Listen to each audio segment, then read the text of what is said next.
Makes you nervous when I get up here this deep in the service, doesn't it?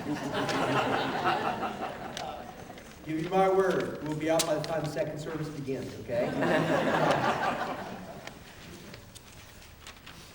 There's no way that I could ever stand up this morning and ever preach a message as powerful as the one you already heard. Because action speaks so loudly that words can barely be heard. And I trust that you'll take whatever it is that God might have done in your heart, even as you heard what God has done in these lives, and that you'll translate that into an action that could change history, at least one person. Thought we'd kind of start our talk today by taking a little quiz, not a quiz really, but did anybody ever, work on riddles when you were young? Anybody a riddler? I got a few riddles for you here, okay? They kind of work like this. Give it food and it will live. Give it water and it will die. What is it? Fire. Fire. Very good. Who said that?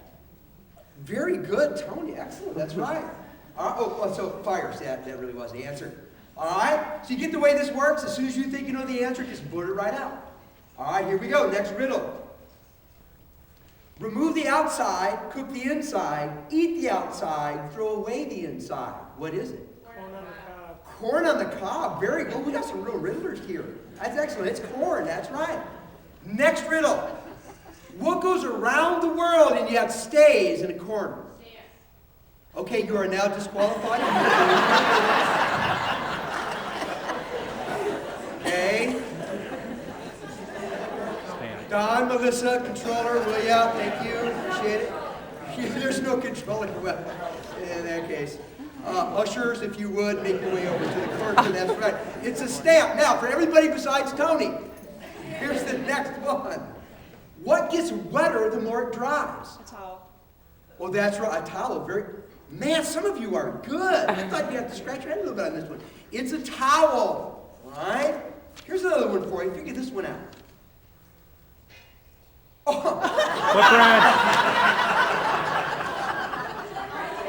I got that one, Dave.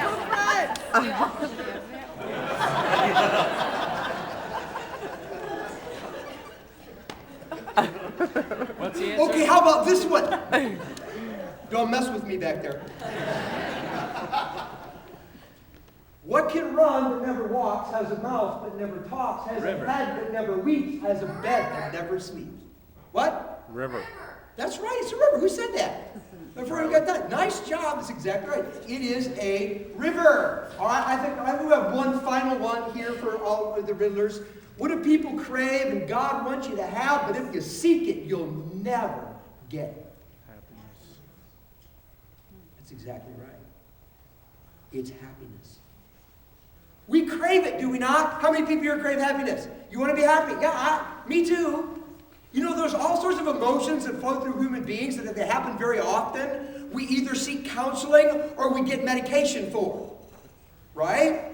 I mean, if you have an anger problem or anger issues, or you have depression issues, or you have anxiety issues, it's like, well, I need counseling, I need medication. Get them out of here. But I've never had anybody walk in our office and said, man, I have recurring bouts of happiness. Can you help me overcome it? It's like, no, those are the ones we want. We crave happiness. And God wants us to experience it. There's such a huge misconception about God that somehow God is anti-happiness. That God really is the kind of being that sucks happiness out of the lives of people. I remember when I was growing up, I was in elementary school. Our principal's name was Mr. Cross. A very apt name. Here's what I remember about Mr. Cross. He was very tall, very skinny. He had a receding hairline. He had huge eyes that were always bloodshot and watery. Never one time in the 5 years I went to that elementary school, it only had 3 grades, but 5 years that I went to that elementary school, did I ever see Mr. Cross smile. We feared the man. In between classes, during recess, we'd be in the hallway. Mr. Cross would walk down the hallway, and you could hear the laughter die down when Mr. Cross came around. And then when he left, it would go back up again. Whenever he would walk into a classroom, all of a sudden everybody was totally freaked out because Mr. Cross was nobody you wanted to be happy in front of. You could get in trouble. He sucked happiness out of every room he went into. And somehow we have a picture of God kind of being that way. Like if God were actually in this room, all the happiness would drain out of the room. And we'd be somber and scared until God left. And then we could be happy again. But that is such a non-Christian concept of God. Because God, as Jesus revealed him, is a God that created us to experience joy and that actually created a universe that was designed to give happiness to its human inhabitants. God wants us to be happy. So we want it. God wants us to have it.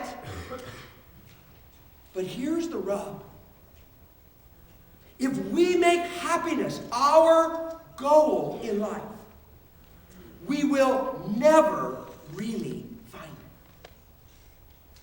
Yeah, we want it. God wants us to have it. But if we make our own happiness our goal in life, we are going to pursue our own happiness, we will never find it.